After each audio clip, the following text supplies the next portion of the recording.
Spirit warriors, have you ever had one of those days where everything feels like it's glitching? Like reality is trying to tap you on the shoulder, but no one else seems to notice? That's not your imagination running wild. That's a divine alert. You're not losing your mind, you're being summoned. In the spiritual world, signs and synchronicities aren't coincidences, they're coded messages from above. The universe, or more precisely, heaven, uses unconventional methods to get your attention. Take the mysterious case of Aaliyah. For weeks, she woke at 3:33 a.m., a number associated with spiritual awakening and angelic presence. Birds swirled overhead without explanation. People in her life vanished without closure. Lights flickered for no logical reason. And then came that one encounter, a stranger locking eyes with her and whispering, "He needs your attention." That moment shattered her reality and rebuilt it with purpose. She wasn't being haunted, she was being. Scientific studies on synchronicity, first introduced by psychologist Carl Jung, describe these events as meaningful coincidences with no apparent causal connection, yet they feel deeply personal. Repeating numbers, strange encounters, and even emotional heaviness can signal spiritual elevation. Loneliness especially often precedes transformation. You're being isolated for revelation, and the flickers, they're not just power surges, they're spiritual nudges. These signs are not random, they are real-time divine dispatches. So instead of brushing off the unease, ask yourself, what is God trying to say? Because when God wants your attention, He disturbs your comfort. If you've been feeling out of place, it's because you're being positioned. Stay with me, spirit warriors. What comes next may just explain everything you've been questioning. Let's go deeper.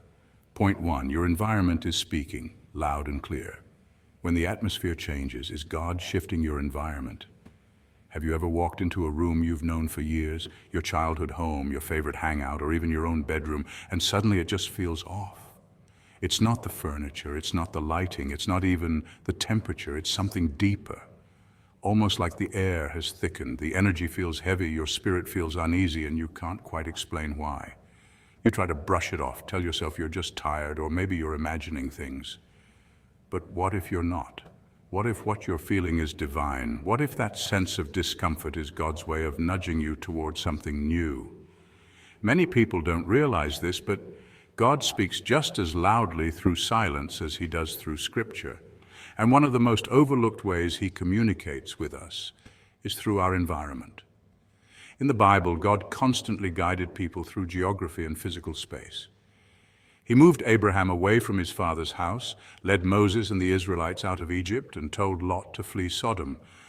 Over and over, God uses land, territory, and atmosphere to usher people into their next season. So when your surroundings begin to feel strange, it might not be random, it might be a revelation.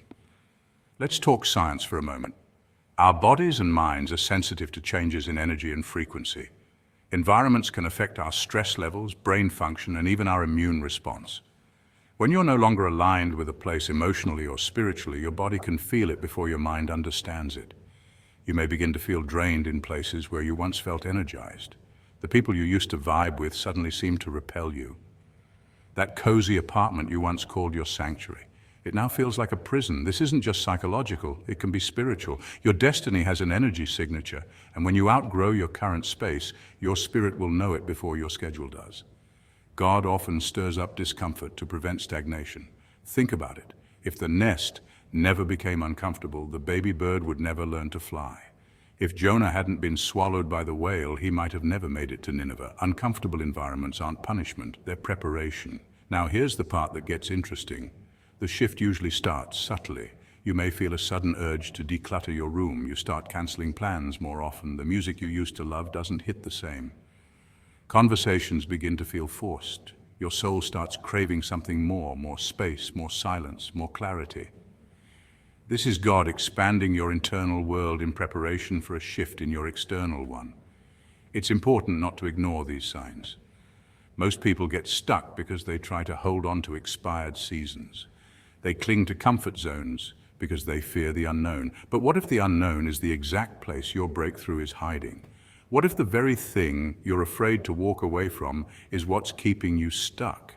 Don't be afraid to walk away from places that no longer nurture your growth. It doesn't mean you're ungrateful, it means you're aware.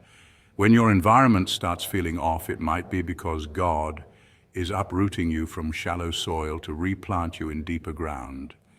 And trust me, when God shifts you, it's not random, it's strategic. He doesn't just move you for change's sake, he moves you for growth's sake. So the next time the walls feel like they're closing in, don't panic, take a moment, breathe, ask yourself, is this discomfort a sign that I'm being moved into something greater? If the answer feels like a quiet yes in your spirit, then pack up your peace and follow it. New soil is calling and your destiny is waiting for you to arrive. Point 2. The repeating numbers aren't just coincidences. Have you ever looked at the clock and seen 1111 viral again? Or noticed that your coffee receipt totaled $7.77, then later passed a car with a license plate ending in 777? It's easy to shrug these things off as coincidence, but what if they're not? What if these repeating numbers are gentle whispers from the divine, a celestial GPS nudging you back to your spiritual path? These are called angel numbers, and they're more than just quirky patterns. They're coded messages designed to catch your attention, open your intuition, and realign you with your purpose. Angel numbers are sequences of numbers that carry spiritual significance, often believed to be messages from angels or higher realms. The most common ones, like 111, 333, or 777, have unique vibrational frequencies tied to them. According to numerology and spiritual traditions, numbers are not just mathematical symbols. They have energetic properties that influence the physical and spiritual world. The ancient Greek philosopher Pythagoras was one of the first to suggest that numbers were sacred and held deep metaphysical meaning. Fast forward to today, and modern spiritual seekers are rediscovering this wisdom in an entirely new way.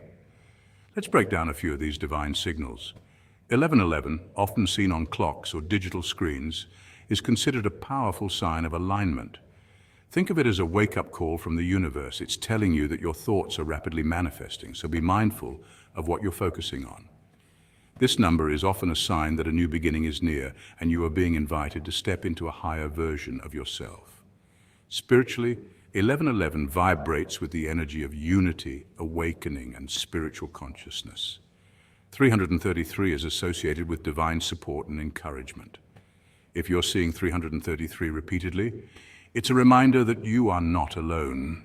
The ascended masters, spiritual guides like Jesus, Buddha, and other enlightened beings, are surrounding you, ready to assist.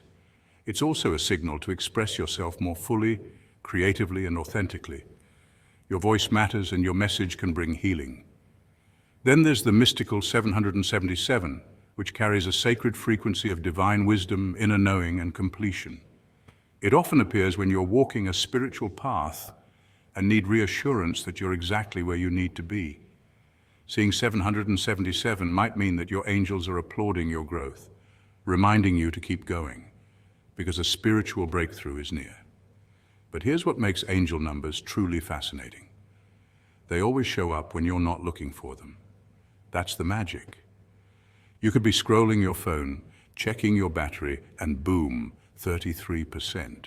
Or you're stuck in traffic, stressed about your next move in life, and suddenly you notice the car ahead of you has 444 on its plate. These signs don't demand attention, they earn it. They tap you on the shoulder and whisper, "Hey, look closer." Spiritually speaking, angel numbers are a form of divine synchronicity. Carl Jung, the renowned Swiss psychologist, coined the term synchronicity to describe events that are meaningfully related, but not causally connected. When you see repeating numbers, it's not about superstition, it's about consciousness. It's a subtle way heaven reminds you to pause, recalibrate, and remember who you are. But here's the best part. You don't need to be a mystic or a guru to understand these signs. All you need is awareness. The more you notice them, the more they appear, like divine breadcrumbs leading you toward your destiny. Think of it this way. Angel numbers are like spiritual hashtags. Each one links you to a specific energy, message, or life lesson that your soul is ready to receive. So the next time 1111 flashes across your phone screen, don't just ignore it. Pause, breathe, reflect. Is there something you've been avoiding? Is your heart nudging you toward a bold decision? Maybe it's time to release what no longer serves you, or refocus your thoughts on what truly matters. Because heaven is always speaking. Angel numbers are just one way it gets through. All you have to do is pay attention. Point 3, people are falling away for no reason. The sudden disconnection from people you were once close to. It stings, doesn't it? It's like waking up one day and realizing that the familiar voices are gone. The group chats are silent, the energy has shifted, and you can't quite explain why. But here's the truth that will set your soul at ease. This isn't random. It's not a punishment. It's spiritual pruning. And when God begins to prune your life, it means He's preparing to elevate you. Think of a gardener tending to a vine. In John 15:2, it says, He cuts off every branch in me that bears no fruit, while every branch that does bear fruit, He prunes, so that it will be even more fruitful. Pruning isn't about destruction, it's about promotion. In nature, pruning involves cutting away the dead, overgrown, or unnecessary parts so that the plant can grow healthier, stronger, and more vibrant. Spiritually, it works the same way. When God is about to usher you into a new season, He begins removing people, habits, and situations that no longer serve the purpose He has for your life. It may feel confusing. After all, some of these people were once your inner circle, those you laughed with, cried with, and even envisioned a future with. So when the disconnection happens, it can feel personal. But what if it's not about who they were to you, but who God is calling you to become? See, you thought you needed them, but God knows what you actually need. Some connections were only meant for a chapter, not your whole story. Others were there to teach you, test you, or even expose what needed healing within you. But none of them were ever meant to hold space that God has reserved for something greater. What's fascinating is that neuroscience supports this process. Studies have shown that when we go through social loss, the brain activates areas related to physical pain. It hurts for real. But psychologists also emphasize that letting go of unhealthy attachments opens up mental and emotional capacity for new, healthier experiences. In other words, your brain is wired to make room for what's next, even if the transition feels rough. Here's the key, though. Don't chase after the ones who left. If their season in your life has ended, chasing them is like watering a dead plant and expecting it to bloom. It only leads to frustration, disappointment, and stagnation. Instead, look to the one who remains, God. His presence never leaves. Hebrews 13:5 says, I will never leave you nor forsake you. While people may ghost you, block you, or turn cold overnight, God remains steady, faithful, and intentional. His pruning isn't to hurt you, it's to prepare you. You don't need to understand why someone left to accept that it was necessary. Sometimes God removes people because their presence would sabotage your future blessings. Other times, He's protecting your peace, your purpose, or your path. And yes, there are moments when you'll see those people try to come back once they realize you've grown, glowed up, and risen higher without them. But by then you'll have learned that elevation requires isolation. You'll realize that peace is more valuable than popularity, and alignment matters more than attachment. Let them go with grace, not bitterness. You don't need revenge or closure when you have revelation. The same God who prunes is the God who plants, who waters, and who brings increase. And in due season, you'll see why that disconnection was divine. So, if you're feeling alone after a spiritual cutback, take heart. The absence of some people is not a sign of failure, it's a sign of favor. God is trimming away the noise so you can hear Him more clearly. He's making space not just for better relationships, but for your calling, your healing, and your purpose to flourish. Keep growing, keep trusting, keep your eyes on the one who never walks away. Point 4. You're feeling more emotionally sensitive than usual. You cry easily. Tears slip out when others might just frown. Your spirit feels burdened, like you're carrying more than just your own emotions. Sometimes you sense things before they happen, someone's mood before they speak, a shift in energy before anything is said, or a warning in your soul when nothing seems wrong on the surface. Chosen one, you're not too sensitive, and you're definitely not broken. What you're experiencing is the activation of your spiritual senses, and it's not a curse, it's a calling. In a world that numbs, distracts, and desensitizes, your sensitivity is sacred, and it's intentional. Let's go a little deeper. In psychology, what you're experiencing is similar to what researchers call heightened empathy or empathic sensitivity. But in the spiritual realm, it's more than just emotional awareness. It's divine discernment.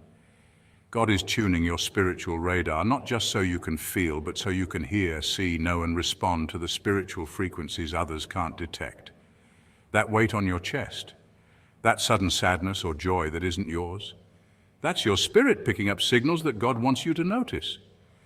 When God said in Ezekiel 36:26, "I will give you a new heart and put a new spirit in you," he wasn't just talking about salvation, he was talking about transformation. He's giving you a heart that mirrors his, one that breaks for injustice, one that cries for the lost, one that rejoices in truth. That kind of heart is powerful. It's not weak.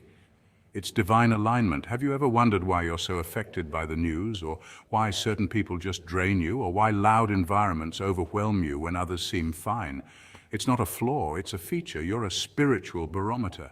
You sense storms before they hit. Your body and soul pick up on pain, deception, joy, evil, and love, not to torture you, but to prepare you, to protect others, to pray, to intercede.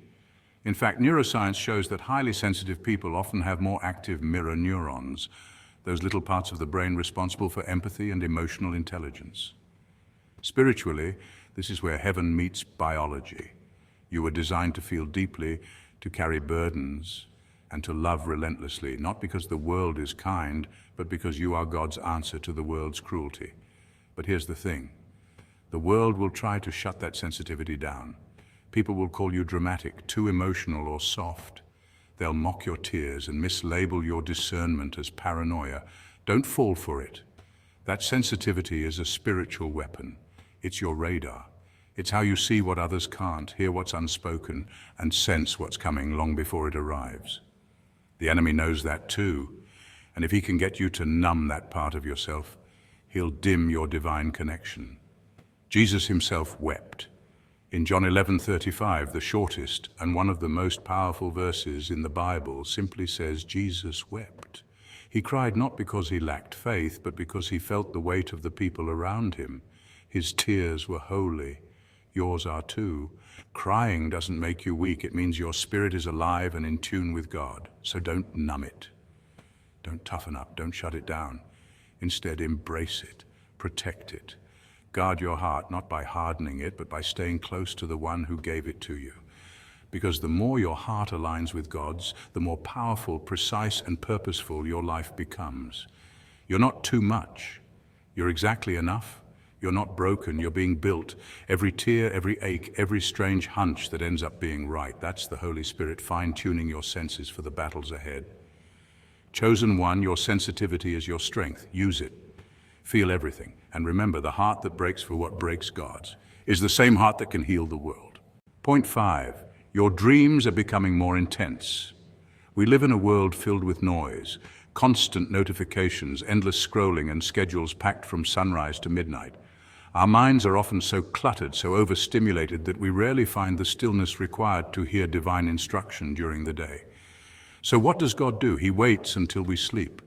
When our defenses are down and our minds are quiet, that's when the messages start flowing. That's when God speaks, through dreams. Throughout history, dreams have held profound spiritual significance. In the Bible alone, there are over 120 references to dreams.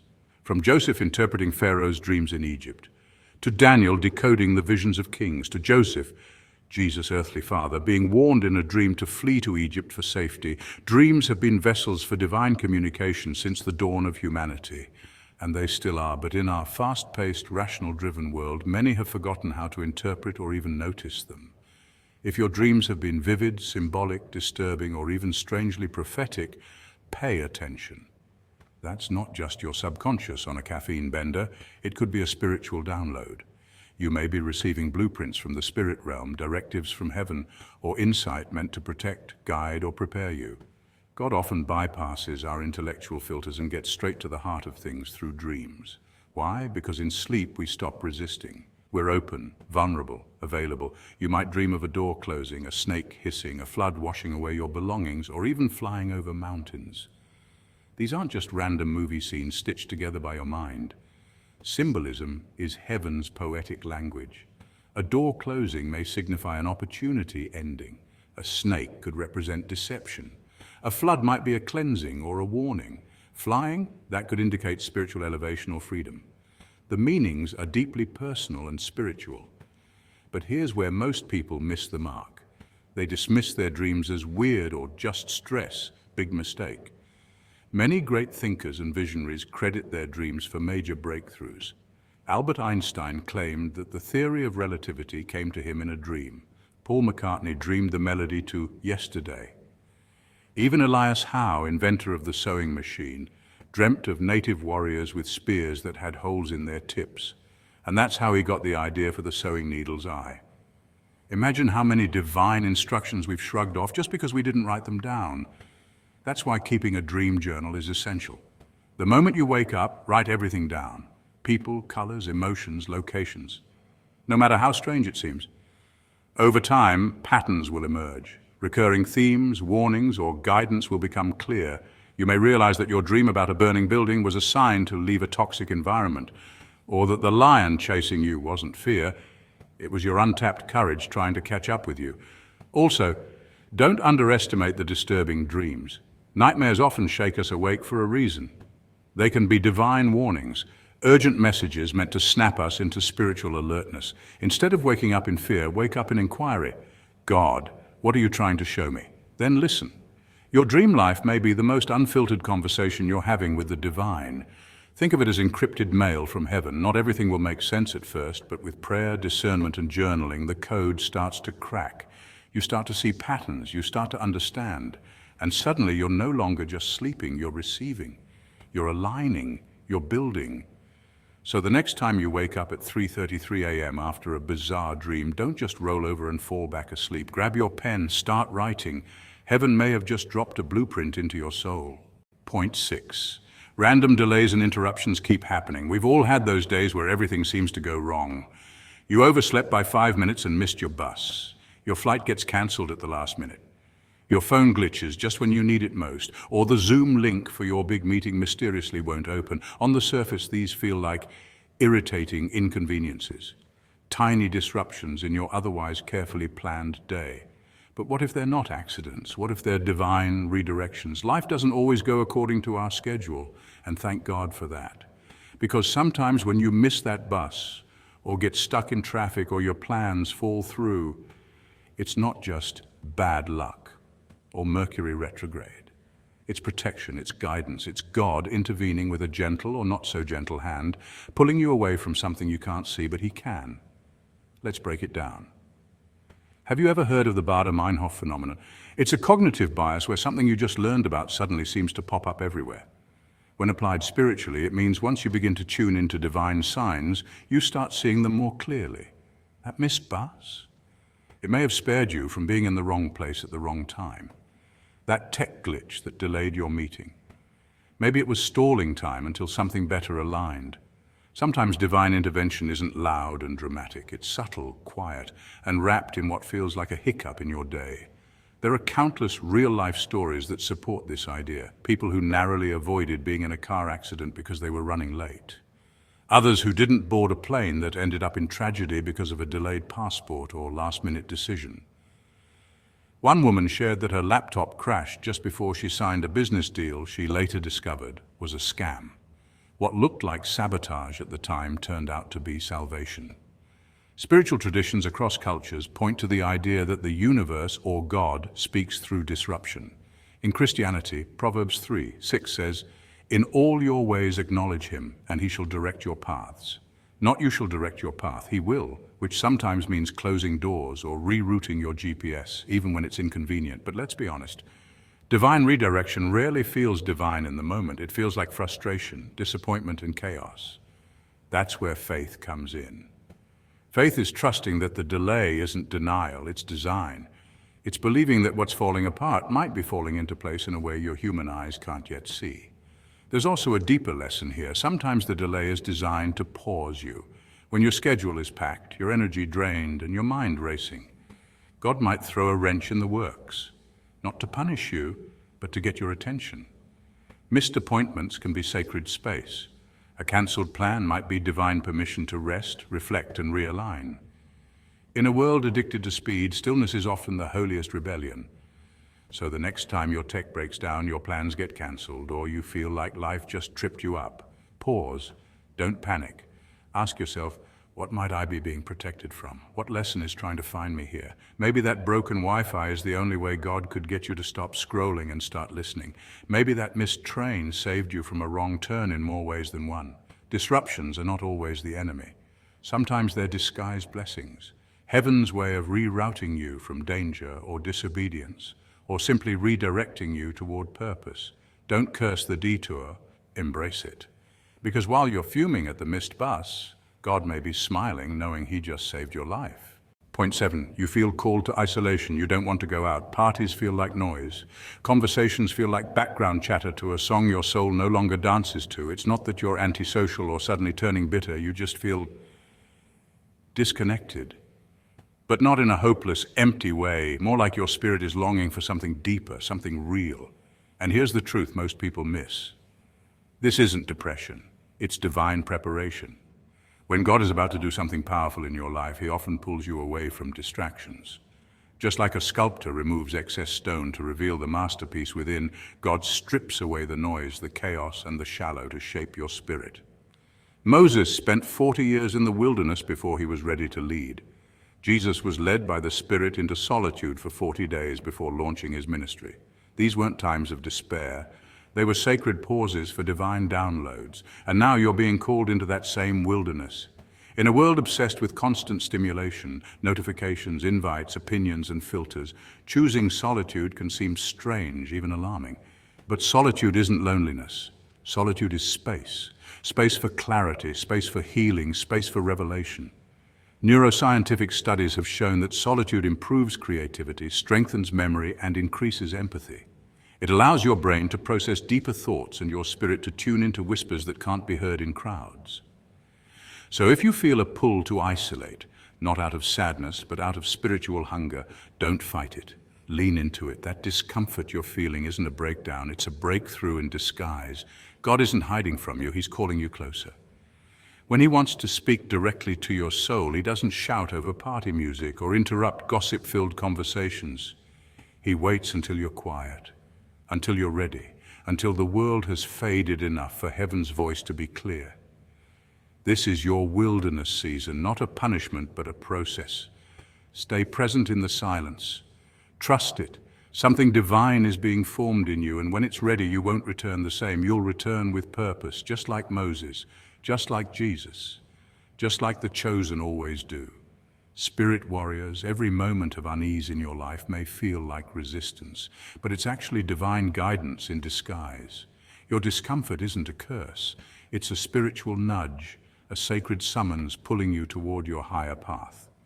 Closed doors aren't rejections, they're redirections. Strange dreams, uncanny coincidences, repeated numbers, and moments that stop you in your tracks. These are not random.